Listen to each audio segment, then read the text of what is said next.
Greetings from the Emerald Isle, whisky lovers. My name's Al, and this is Whisky Street.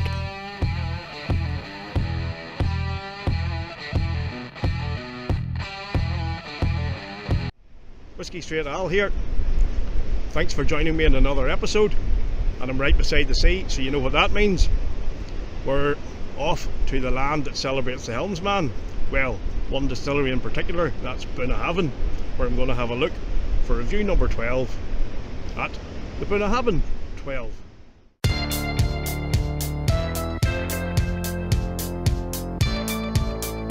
Welcome back, folks. As I said in my introduction down at the seaside, we're heading off to Bunnahabhain. So here we are. So what do we know about Bunnahabhain that I haven't already said in my last video where I reviewed the Stewardore edition?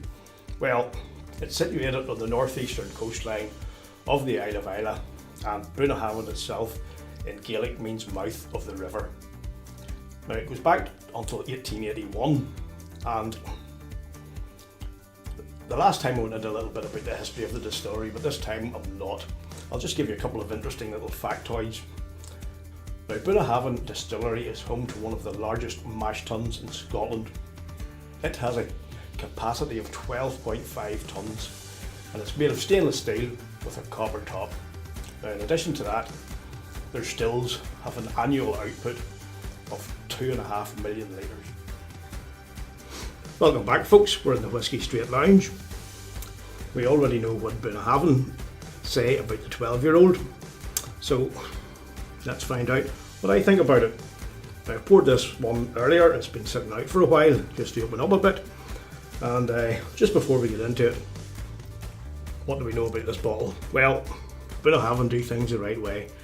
It's non-chill filtered, it's all natural colour, and it comes in at 46.3% ABV. So let's get right on with the nosing.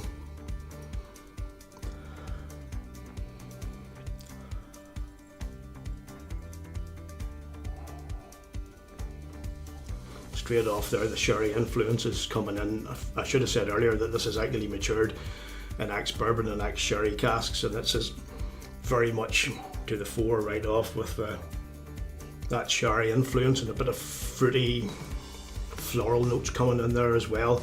But right in on the back of that, you get the oak and the vanilla, and it's very bourbon-esque. It gives it that nice bourbon feel.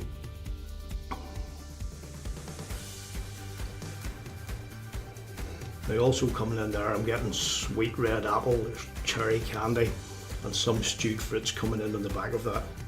So let's see how it fares on the palate.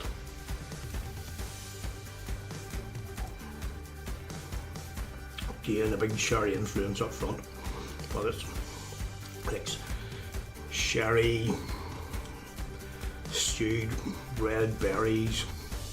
It's warming, but it's not really spicy.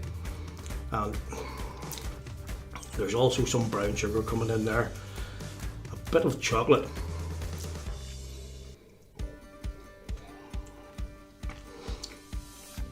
And now as it lingers in the mouth, right on the back of that chocolate there's coming wood char.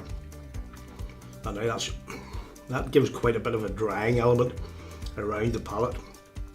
But what's nice about that is it lets those beautiful flavours linger. They're just there, they're all mingling, they're lingering, it's really, really nice. And then as they develop a bit more and maybe mellow out a bit, they're giving way to what stewed fruits, sultanas. Very, very nice indeed.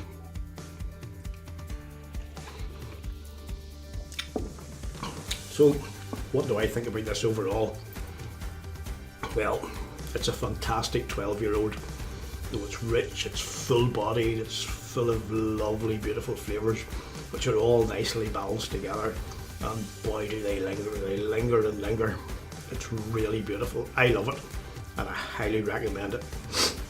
Now, it retails about 44 quid, but there are bargains out there. You can shop around a wee bit and see what you get. I got this one for 37 quid off Amazon, so I did all right on that front. So that's about it for another review. Please let me know your thoughts on Bunnahabhain in general, and in particular the Bunnahabhain 12 if you have tried it. And you know what to do. Please like, comment and subscribe, and don't forget to ring that bell so you can stay up to date with all future reviews. So thanks again for watching, folks.